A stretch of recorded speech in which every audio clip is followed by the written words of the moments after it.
Hello and welcome to the 5th episode of the Corona Diaries. On today's episode, we look at how the Peacock Play team is tackling their relationships with their friends, their families, and significant others during these weird, tumultuous times as the relationships grow and evolve. Hi, it's Katia again. Recently, I've been talking to my extended family more often than I ever have in my life. My mom is originally from Kansas. She moved out to California when she was around my age. Everyone from her side of the family is still in the Midwest. Seeing my mom's family has always been a special thing, definitely not a daily occurrence. But a few weeks ago, at the beginning of the quarantine, my cousin Shannon suggested that we download this app called Marco Polo. It allows you to send video messages back and forth in a group chat. So now my cousins, my aunt, my mom, and my sister and I have been chatting daily from California, Louisiana, Kansas, Texas, and Paris. Being able to speak to family who I see once a year if I'm lucky has made me more aware of my place in the family, as well as in the world. I feel like their lives put my life in context, like we're not just a bunch of individuals, but a family experiencing life from a bunch of different perspectives. I've even been noticing how much we look alike. We're all reflections of each other. It's funny, but without the quarantine, I don't think we would have ever done this, but I'm glad we did. Hi, it's Sofia, and today we're talking about how our relationships have been affected by the coronavirus or lockdown. And I decided I would talk about my roommate. We live together in a pretty small apartment, and because of this, I feel like we had to get used to being constantly in each other's space before the lockdown started, which has really paid off. And I think because of that, we are closer because we don't have to worry about getting on each other's nerves or whatever, and we can just hang out and have fun. And I feel like we're both a little slowly going crazy, but at least we're doing it together and having a bit of fun sometimes. So one of the relationships in my life that's really evolved during this quarantine experience is with my little brother. Despite our 13 years age difference, we're actually extremely close. So it's safe to say that during the first week of quarantine, when he called me in the middle of the night, confused and distressed about the whole situation, I was definitely a little worried. I had always thought that this quarantine experience would be really easy for kids because they just get to stay at home and play all day. But talking to him and spending time with him now more than ever has really shown me that I was wrong. So since then, we've increased our 2 to 3 times a week phone calls to daily phone calls, and we've tried to do things together even from a distance, like play card games or help each other with our homework. Seeing his reaction to this whole situation has really made me reflect. And now I feel this responsibility that in addition to having to keep myself sane, I have to keep him and my family sane as well. Not that they can't do that on their own, but being so close to them almost makes me feel like I need to do something to make sure that they're okay. This can definitely be a little bit overwhelming sometimes, but I'm grateful for it because it's made our relationship stronger, and I can definitely add that to the list of positive things that came out of this crisis that I did not expect. I love you. I love you too.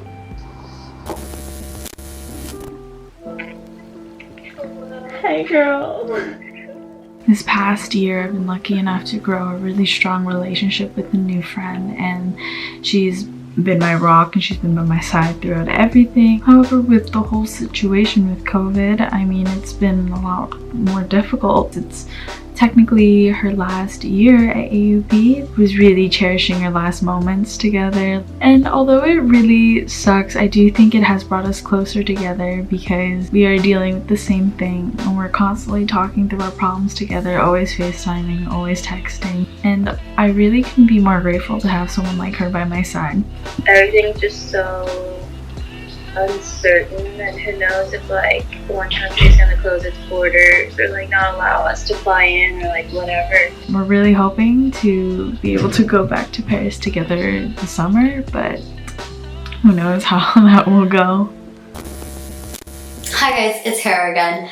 Today I'm going to be talking to you guys about my relationship issues, so enjoy. It all started 1 month and 4 days ago when my mom called me freaking out that I wouldn't be able to come back to the United States. I was in Paris at the time studying, and it was getting pretty tense. My boyfriend lives in Paris, but his family lives in Normandy, which meant I would be going to the United States and my boyfriend would be staying in France. You guys can see how that's a little bit of a problem. When I came to the United States, it seemed fine. I didn't kind of realize how much of my relationship would be affected by it. I thought, okay, I'm gonna be here for a couple weeks and then maybe I can go back or he can come here.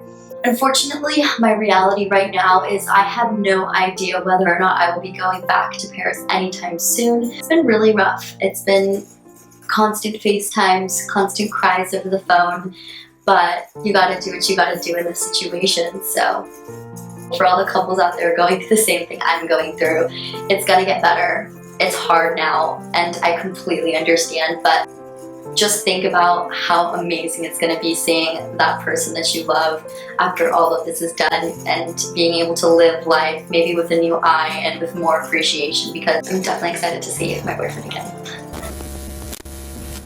Hi guys, it's Sopour here, and today is April 17th. So I'm gonna talk to you about my good old friend Key. Key and I met back in the spring semester of 2018 in Professor Hallgardner's class called World Politics. Ever since then, we became great friends, and we've managed to arrange our semesters to take the same classes together for our major in ICP. It's sad that we're not able to see each other before we leave because our friendship relies heavily on social interactions in class. So ever since we've been in quarantine, we've been on Teams a lot, probably using it as like a social platform to replace like Facebook that we usually use. And now this semester, I don't feel that it's any different within our friendship. I feel like we're still bonding the way we could have in class. And if anything, I feel like we've gotten closer throughout the past few weeks because I could just call him and text him anytime on Teams, knowing that he's always online since we still have classes. Hi guys, so today I'm gonna talk about my relationships. I'm actually quarantined with my boyfriend and my cat, and I feel like that made a huge difference for my sanity because I would go crazy if I didn't have somebody here with me. It also made our relationship grow and taught us a lot about each other.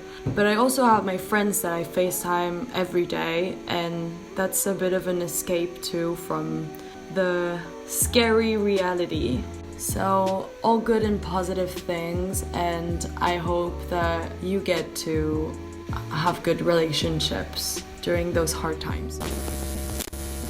Hey guys, this is Floyd with Peacock Play. My name is Janelle. You're my cousin. I decided to talk to my cousin because we talk to each other every day. She means the world to me, and I don't know what I'd be doing without her. Our relationship has definitely changed. Not like exclusively because of Corona.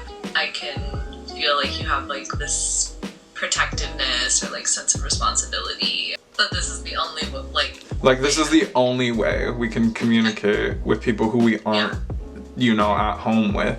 She had plans to come back to Paris, and I was gonna go back to California. Why don't we just get an apartment when this is all done? I mean, where at? Where are you trying to go? To be determined. I know, I'll see her again at some point. I love you, cuz. I love you, cuz. For the past month, I've been talking a lot with my friends. Almost every single day, we talk for at least a couple of hours, and I realized that it's much more than we would talk before quarantine, so we definitely became much closer. Also, I've noticed that I'm quite an introverted person, and now I feel so much better now that I don't have to do those small talks or shallow conversations that you can't really avoid during the day.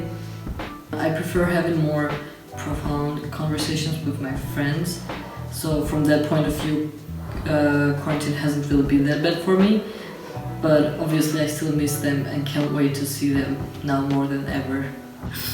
My loneliness is killing me, and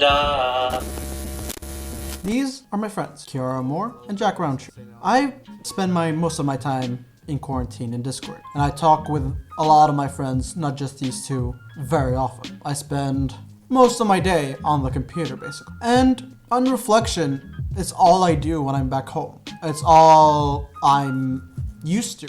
I get on the computer, I get on Discord, and I call my friends.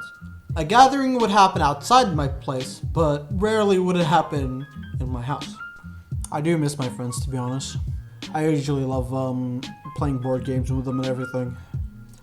Like, I do miss them a lot. Like, we do a lot of fun stuff together, and it's a shame. It's a shame that this quarantine separated us this bad. Well, at least, hopefully May 11th, we'll be free.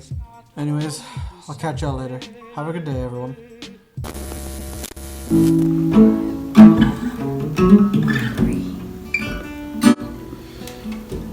Hello AUP, I'm back with another diary. Been living with my older brother for about a month now, and initially we were hanging out all the time and not getting much done, but now after 3 weeks or so we've kind of settled into being independent, which is kind of nice, and I've been able to get more work done.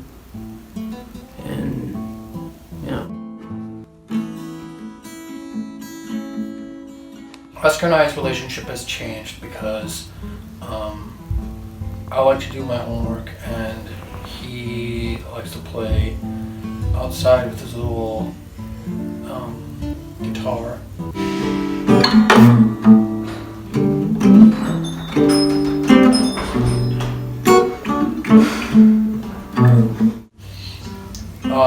He plays guitar and I hear him play it and I'm trying to type my essay.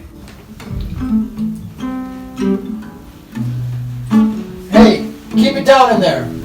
By being confined to the same small quarters, my brother and I, funny enough, haven't learned to socialize even more with each other, but in fact, how to do our own activities independently of each other in the same space, which has been quite pleasant. This is Oscar signing out.